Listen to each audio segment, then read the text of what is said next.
was subject to discriminatory, hostile working conditions and an unsafe work environment once she disclosed she was pregnant. She was a microbiologist at Avon and asked if she could avoid particular tasks while at work to avoid unsafe chemicals that pose risks for pregnant women. Her boss insisted she continue to work with potentially harmful chemicals. The suit alleges that the workplace was hostile to her during her pregnancy, after she returned from maternity leave, when she was breastfeeding, when she disclosed her second pregnancy, and when she requested again not to work with chemicals that could harm her pregnancy.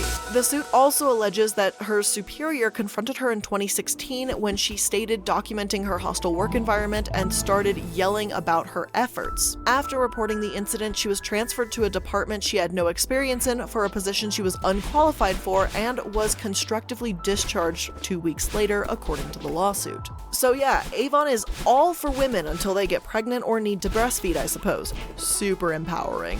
They're branded as the champion of women, but so far we've seen them harass pregnant women, fire people without warning that have been working for them for years, and push less than savory beauty advertisements.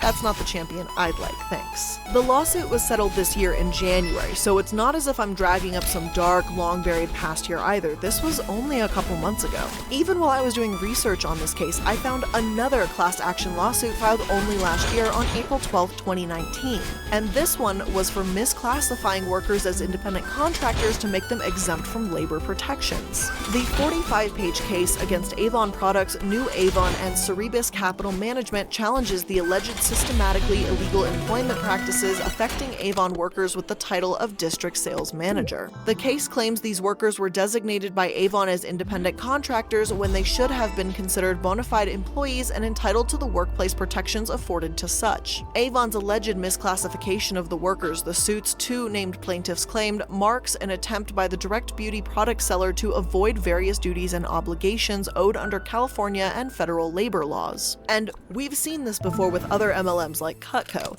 Even when you work your way up to a district manager position in the sort of corporate position that would no longer be Hunbot territory, it still is when you look at their books. One of these rights that they were stripped of is called WARN, the Worker Adjustment and Retraining Notification Act.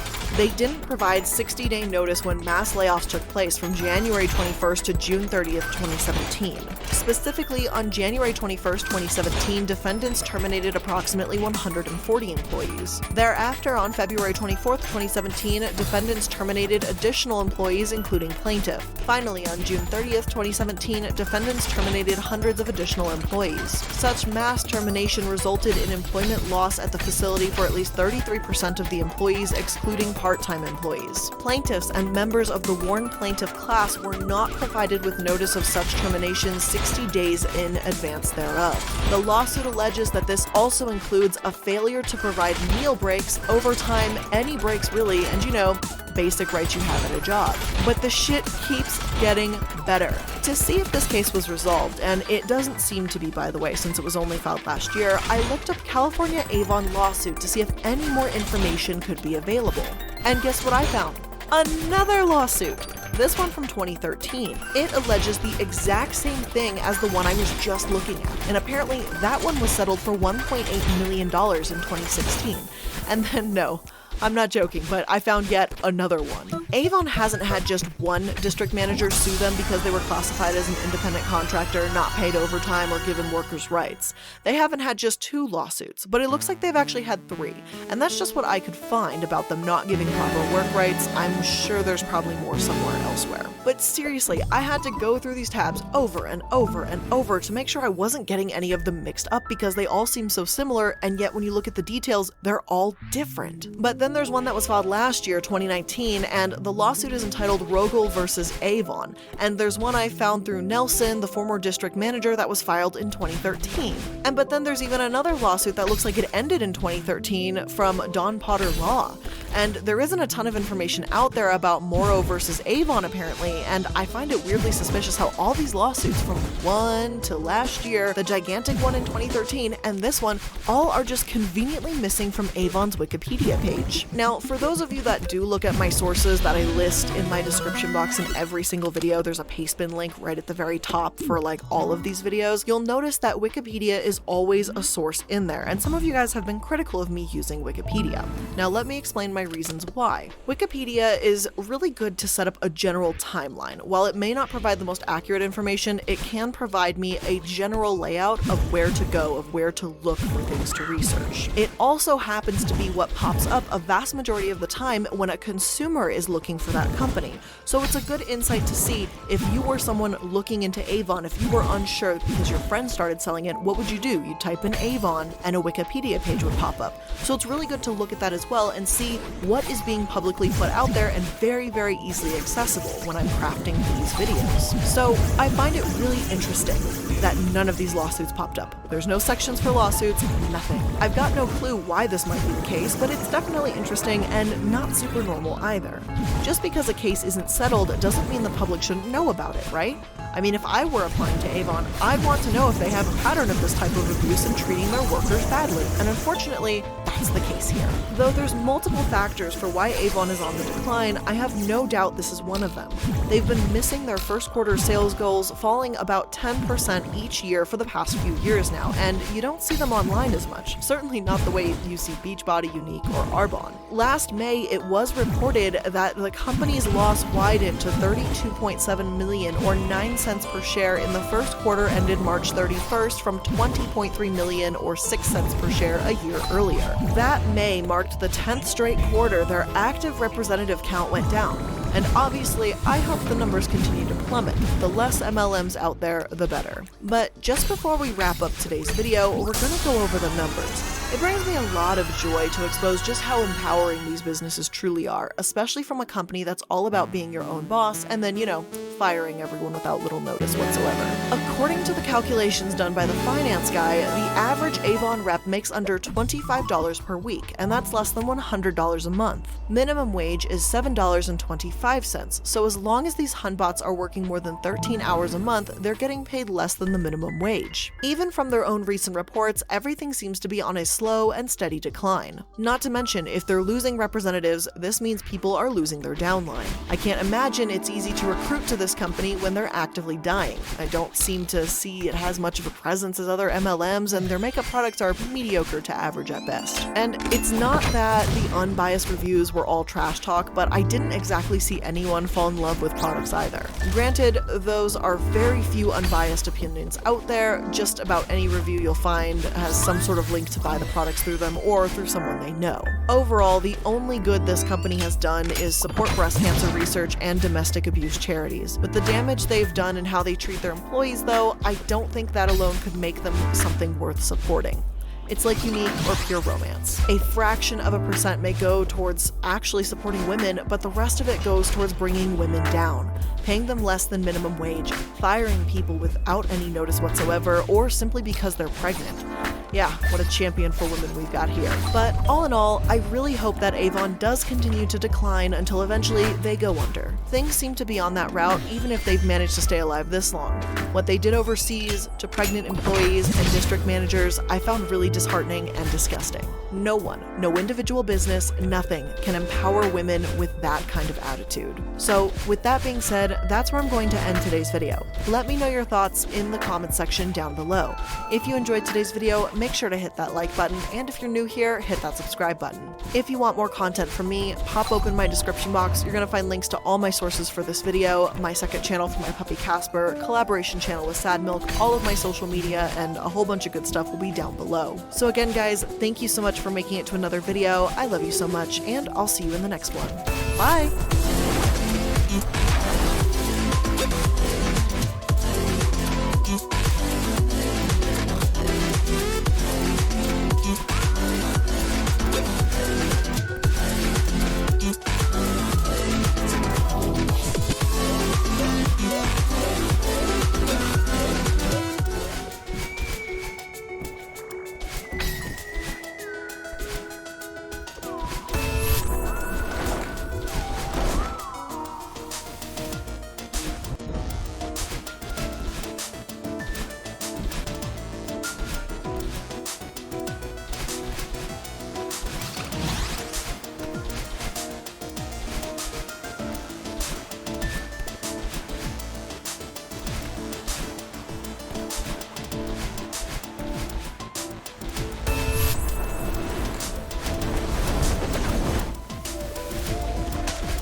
Hello everybody, and welcome back to the channel. My name is Blair, or the Illuminati, and today I'm talking about another shady company. Although the name Tencent may not be all that familiar to you, I'm sure some of their affiliates, like Nintendo, are. Tencent doesn't seem to be as obviously criminal as some of the other businesses and MLMs and, well, cults that I've covered on the channel. They operate a little bit more behind the scenes with the shadiness. So with all of that being said, let's get into it and start by taking a look at who Tencent is and what it is that they do. Tencent is, in short, a Chinese holding company with subsidiaries that specialize in tech, internet services, artificial intelligence, and the like. According to a 2018 article by MarketWatch, they rank 7th in the world's largest tech giant list. Apple, Amazon, Microsoft, Google, Facebook, and Alibaba are all ranked above them. Netflix, Ant Financial, and eBay are at spots 8, 9, and 10, respectively. Needless to say, they're huge, and as Bloomberg reported, the world's biggest games company. This alone isn't a crime. I won't go after a company simply because of their size. It's just unfortunate that it seems the more money you have, the more you can get away with, sweep things under the rug, and hide any of your less than ethical activities. Tencent, as we'll see in a minute, does an excellent job of falling into that very gray area at a first glance. On their About Us page, Tencent says they use technology to enrich the lives of internet users. Our financial technology and business services support our partners' business growth and assist their digital upgrade. We invest heavily in talent and technological innovation, actively participating in the development of the internet industry. Tencent was founded in Shenzhen, China in 1998 and listed on the main board of the Stock Exchange of Hong Kong since June 2004. Now, surprisingly enough, 1998 wasn't all that long ago. At least that's what I'd like to think. Otherwise, I'm about to feel really old during this research. So you'd think that a company that rose to such heights must have been profitable from the onset, right? Well, not necessarily. Tencent didn't start with success, but a lawsuit. Only 1 year into the business in 1999, Tencent released a messenger product called OICQ, which is supposed to mean Open ICQ. However, ICQ was already a thing. It was a messenger app owned by AOL that predated AIM. And fun fact, ICQ is actually still around today. I don't know if anyone uses it, but someone must, because it was updated just a few months ago with a new logo, software, and the whole works. But anyway, so obviously AIM was pissed. You can't just slap the word open or an O in front of the messenger service that already exists and call it your own. So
Tencent changed the name to QQ, which was supposed to imply the word cute, and yeah, I don't really get it either, but whatever, and they went on their merry way. But QQ, even with its rocky start, broke world records for the largest amount of simultaneous users online. Tencent started to grow, profit, and license games. Bloomberg Businessweek reported in 2011 that the company decided to enter the game market seriously in 2007, led in part by Martin Lau, a former Goldman Sachs banker who joined Tencent in 2005 and is now its president. Tencent sourced South Korea for new game properties, licensed and adapted them for Chinese users, and linked them to its massively popular QQ service. By 2008, the users of QQ chat software would, with a few clicks, call up for a shoot-'em-up called Crossfire or a fantasy role-playing game called Dungeon and Fighter, both developed by South Korean companies. Tencent licenses those games and splits the virtual goods revenue with their creators. A farm simulation game called QQ Farm, like Zynga's Farmville in the US, is a version of a game called Happy Farm by the Chinese game maker 5 Minutes. Some of Tencent's other popular games, though, were built in-house, and they aren't exactly unique. A racing game called QQ Speed closely resembles Kart Racer, created by South Korea's Nexon. Ah yes, Farmville. Peak internet gaming culture. I remember those days. They were dark times on Facebook. But seriously, there was a time when I was a teenager when I felt like almost all my friends were watering virtual farms and growing crops, and now there's maybe just a handful of people left that bother with it and somehow manage to send me 10 notifications a day for it. But anyway, Tencent was cashing in on that craze too, just in China with their own versions. Again, none of this is inherently bad. Making a product people love and getting paid stupid money for it isn't a crime. But it's the other language in this Bloomberg article that concerns me and falls into that very shady behavior / gray area I mentioned earlier. Around the time Tencent began making money, they began making poor choices too. The same article reported that recent events may have forced Tencent to play nicer. Last fall, the company, which bundles antivirus software with QQ, was drawn into a public spat with Beijing security software maker Qihoo360, which I'm sorry for butchering that, with both sides accusing the other of anti-competitive behavior and spying on its users, which, sorry, that's funny for the Chinese government. But anyway, the Chinese government rebuked Tencent and Qihoo, the Minister of Information Technology, called both immoral and irresponsible. Oh, sorry, I'm trying to read this article, but come on. It's immoral and irresponsible to spy on your users. Okay, sure, but anyway. But before, both users were spooked and both companies were widely criticized by the local media. One former Tencent employee who does not want to be named because he plans to do business with Tencent says the intensity of the criticism was a wake-up call that forced Pony Ma and his colleagues to recognize that they need to do a better job courting favor with other Chinese high-tech companies. Now, I won't pretend for a second that Tencent is the only company accused of doing this. The article itself stated that Qihoo was accused of doing the same thing. But this is their first strike, one of the first notable actions that caught my eye. And from what I can see, there wasn't a reason for it. Seriously, Tencent was doing incredible on their own, shelling out hundreds of millions of dollars to acquire gaming studios and making stupid money at the time. Their revenue is in the hundreds of billions. Their total equity as of 2019 was somewhere close to $500 billion.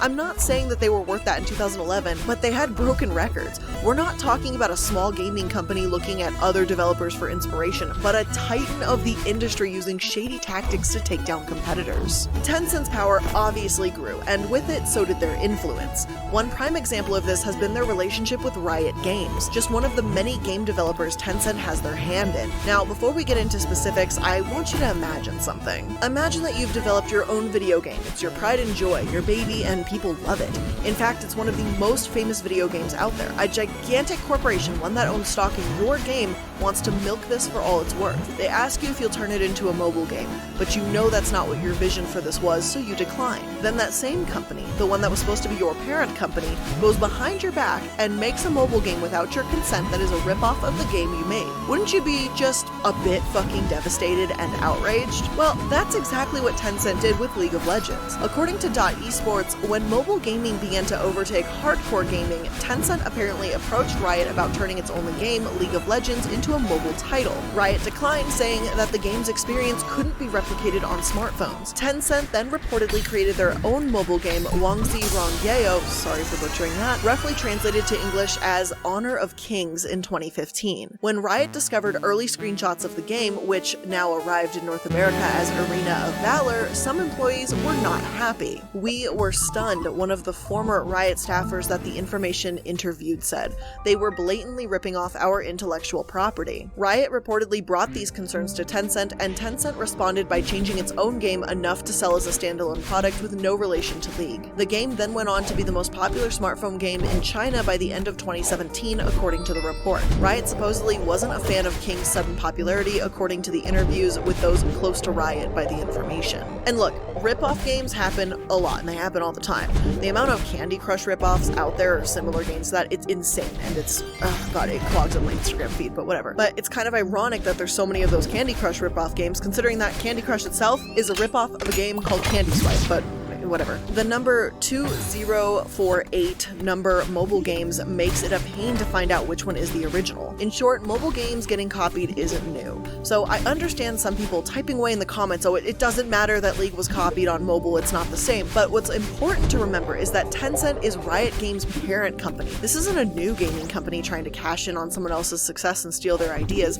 It's Tencent going against the wishes of someone they're supposed to be supporting and doing business with. I'm not sure if that makes it better or worse, or it's downright theft, but it's shitty all the same. Plus, Honor of Kings is not only one of the most influential mobile games in China, but it's a close enough copycat that we've got people on Reddit assuming Riot had been given permission for this game to exist in the first place. To further rub salt in the wound, Tencent reportedly used notable League players to promote the King's mobile game, which again would sure as hell lead a consumer to believe that Riot gave them permission, if not helped develop Honor of Kings in the first place. Now, all that said, Riot was apparently able to work through these problems. As of August 13th, 2018, Riot said, "League numbers are down from their peak, but it's still one of the most played games in the world, and we're very happy with the numbers, and we think some of the new content we're putting out soon can only help with player numbers," Riot said. Basically, League is doing incredibly well by any measure except by its very own high watermark. The relationship with Tencent is the best it's ever been. We've talked to Rioters about it a fair amount back in February, and while the Arena of Valor situation wasn't great, we've worked through it and leadership's take that made the partnership stronger. We're working together toward an exciting future, both for League and our upcoming games. So Riot forgave them and moved on, at least publicly, and that's awesome, I guess.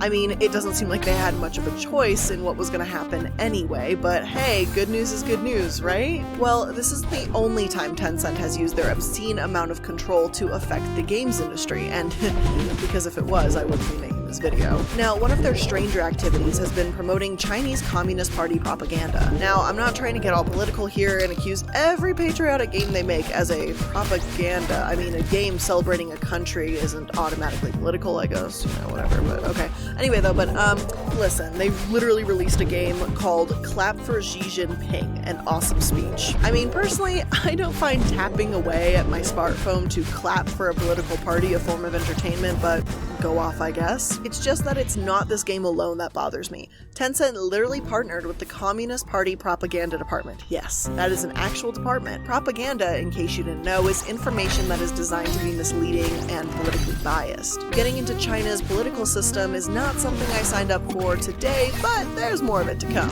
Last year, Reuters reported that Chinese gaming companies, including giants like Tencent and NetEase, unveiled new titles at an industry meet that show off socialist values and patriotic themes amid stricter state censorship and push to back Communist Party propaganda. Titles showcased at China Digital Entertainment Expo and Conference, known as China Joy, ranged from the ones that promoted domestic culture to others that recounted the country's history, such as Shenggu Games' codename South China Sea, which allows users to run a coastal town set in the Ming Dynasty. At first, this seems innocent enough, right? I mean, it sounds educational almost, learning about a country's history through a game. There's nothing wrong with that, and I mean, heck, I would be interested in something like that, but, you know, if there was nothing wrong with that, I wouldn't speak on it. Reuters goes on to say that Tencent said it was collaborating with state newspaper People's Daily to roll out a new game, Homeland Dream, and with the propaganda department of the Communist Party's Guangdong arm on a title called Story of My Home.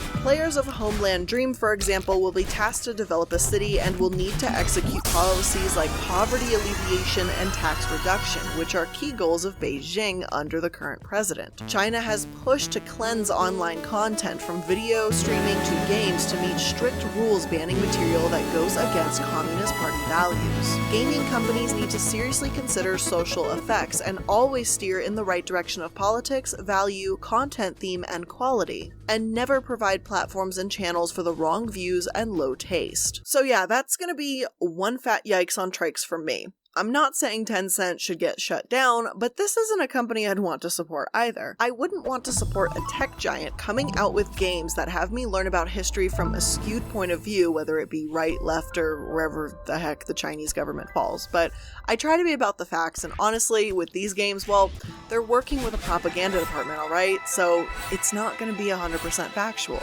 That's just the facts. Of course, though, this isn't the end. Generally speaking here, one of the people's biggest issues with Tencent is simply that they own too damn much. They have too much power, too much to say. Not only do they own Riot Games, but they have full ownership of the Norwegian publisher Funcom and the Swedish developer Sharkmob. They have 80% ownership of the New Zealand company Grinding Gears Games, known for the game Path of Exile, and 84% ownership in the Finnish mobile game developer Supercell, which makes Clash of Clans and Clash Royale. They own 40% of Epic Games used to launch Fortnite, 30% of the Japanese publisher and developer Marvelous, 17.66% ownership in the South Korean mobile developer Netmarble, 15% of American games developer Glue Mobile, and so on and so forth. So why should we care? What's the problem with them owning a bunch of game developers? Well, it's not just Tencent's monopoly and level of ownership that might be a bit overwhelming, but the facts that things do change when they own these companies. Some YouTubers, such as Riker, say that even though he believes Tencent will be a hands-off kind of parent company, his concern is with microtransactions.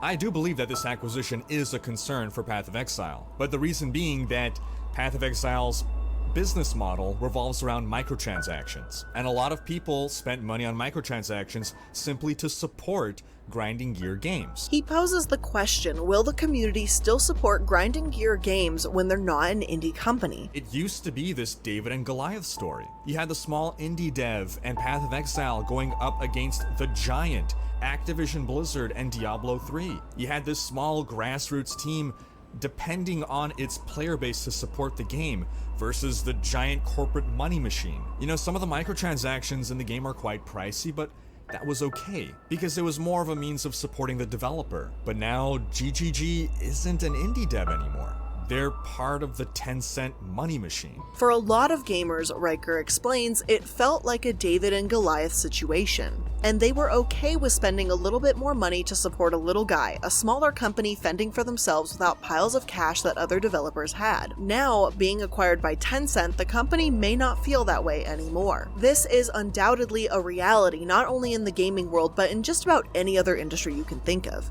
The big guys buy out the little guy, the big company gets bigger, that's no surprise here. But as Tencent grows, so do the questions asking how much control is too much. One example of their control is a really recent one, with the Nintendo Switch system. Apparently, Tencent has control of Nintendo Switches and the games in China.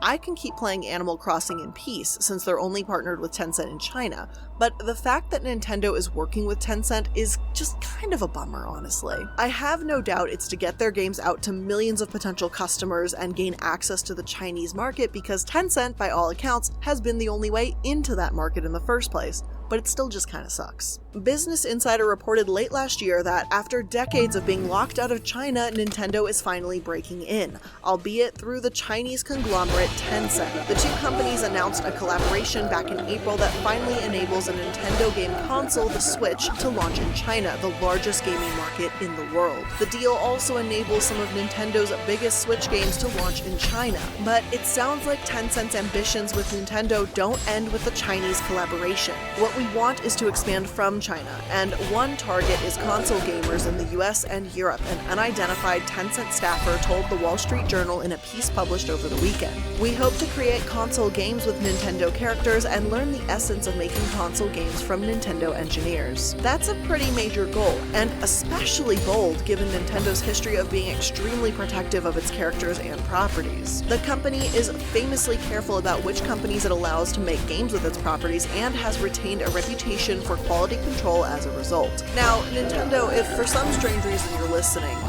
please continue to be productive. Also, please release Pikmin 4. Pretty sure seeing Nintendo in some propaganda game with subliminal messaging about how to vote would ruin a lot of childhood memories for me, apart from the gigantic loss of respect I have by letting you let influential characters be used that way. Now, maybe I'm leaping and bounding to conclusions over here, but I'm assuming the worst. What can I say? Doing a lot of these deep dives on shady businesses, I can safely say that I don't really see the best possible result happening from this, but that's purely opinion, obviously. As of this year, there have been quite a few criticisms about how Tencent Nintendo Switches and Tencent games are region-locked. In other words, people living in China have a much smaller variety of games to play and won't be able to connect to online servers for imported games. As WCCF Tech states, there are two simple reasons for this: control and greed. The inability for players outside of China to play a copy of the game keeps Chinese and ROW players separated, keeping the Great Firewall intact. Furthermore, it enables Nintendo to stop people importing copies of games.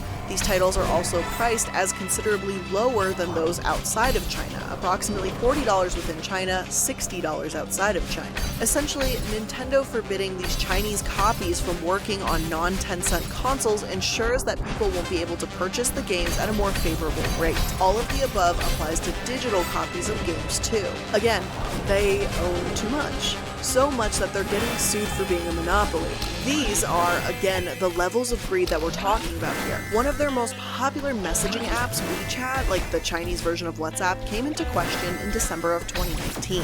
One report reads, Chinese social media giant Tencent Holdings stood trial in a Beijing court Monday in an anti-monopoly suit, including the operator of the hugely popular messaging app WeChat of abusing its market position. The dispute between the Hong Kong-listed company and Zhang arose in April after Zhang tried to share links from two Tencent rivals, e-commerce Taobao and the short video app TikTok, via a WeChat messaging app. Instead of being able to share the links with one click, Zhang said videos from TikTok could only be posted on WeChat after Zhang downloaded the videos to his phone and then uploaded them into the WeChat app. Similarly, Zhang said he could not directly share links from Taobao.com, but had to copy and paste the links manually. Zhang is demanding compensation of 20,500 won, which is approximately $2,900 as well as a public apology from Tencent. He also wants the company to stop restricting links from its rivals. Meanwhile, Tencent has also been locked in a bitter legal battle with TikTok owner ByteDance after Tencent last year blocked the direct playback of TikTok videos on WeChat.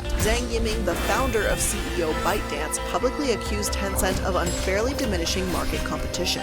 Now, I know some of you might be thinking, oh god, not being able to share a TikTok video through an app, oh how horrible, your life is so hard, and it's not worth a lawsuit. And I'll admit that, initially reading through the suit, I didn't think much of it. It's not a big deal, just find another way to send the link, right? Well, the next lawsuit, the Citizens Power for China, is preparing to launch, shows how this competitive monitoring system from WeChat can be taken to the extremes, and ending with worldwide repercussions. On February 6, 2020, coronavirus whistleblower Dr. Li Wenliang died of the virus as well as from suppression of speech, leaving behind a rousing yet commonsensical remark. A healthy society should not have just one voice. Meanwhile, the coronavirus continues to ravage because the truth is hidden. The virus is now threatening the lives of millions of Chinese people and people around the world. All of a sudden, Chinese people are awakened.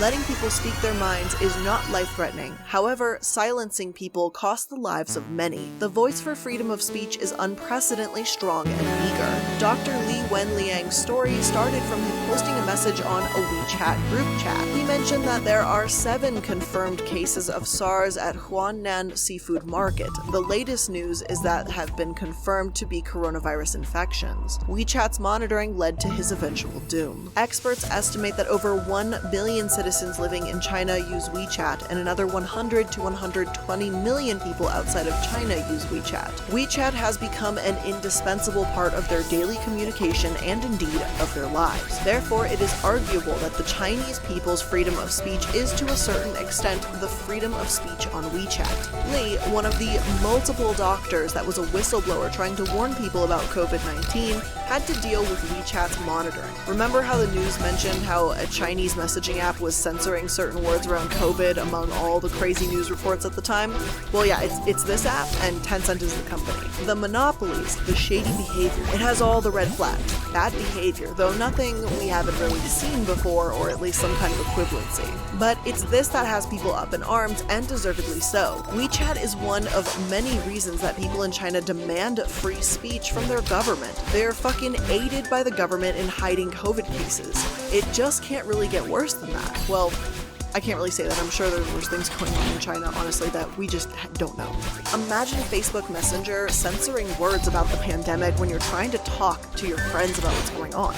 This goes so much deeper than refusing to link a TikTok or a competitor's link. The BBC reported Toronto-based research group Citizen Lab found that WeChat blocked combinations of the words and criticism with President Xi Jinping. The report also found that WeChat, owned by Chinese firm Tencent, blocked more words as the outbreak grew. China has for years censored what its people read and say online, but this report suggests China began censoring discussions weeks before officials began acknowledging the severity of the outbreak. It was on the 31st of December that China first alerted the World Health Organization to an outbreak of a new coronavirus in the city of Wuhan. But authorities initially withheld information from the public, underreporting the number of people infected, downplaying the risks, and failing to provide timely information that could have saved lives. It's the early warning signs, the refusing to link competitors, and the many buyouts, all of which people should be wary of. I'm not trying to make anyone paranoid here or sound like a conspiracy theorist, but it's during difficult times like a pandemic when people need to know that the places or companies that they're getting information from are safe,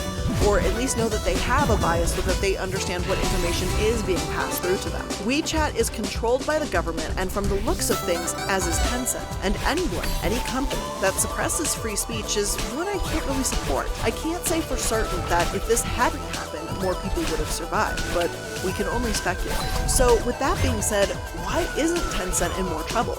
After everything they've done, these damages that they've caused? Well, it's odd that on their own Wikipedia page, the controversies are pretty minimal. There's a case about Tencent taking a news platform, Toutiao, to court for defamation. They demanded 1 won, or 16 cents, and an apology. Toutiao sued Tencent in turn for spreading false and damaging information on its WeChat platform and sought 1 million won, about $155,000, in compensation and an apology as well. Another controversy listed was where Tencent products apparently cheated antivirus or anti-malware tests to seem more impressive than what they were. However, Tencent was the only company stripped of its ranking in these tests. PC World said the following: both Tencent and Qihoo finished among the top 6 anti-malware vendors in the AV test results released in March, which ranks the firms on protection, the performance of its engines, and how usable they were. But they will apparently no longer appear on the official list, just as a college basketball team can be retroactively stripped of their victories and individual awards if improprieties are involved. No one likes a cheater, but cheating on antivirus benchmarks potentially puts users at risk if the product they choose doesn't actually provide the protection it seems to. The testing firms are also protecting their own credibility in rating these products. Now, don't get me wrong, these topics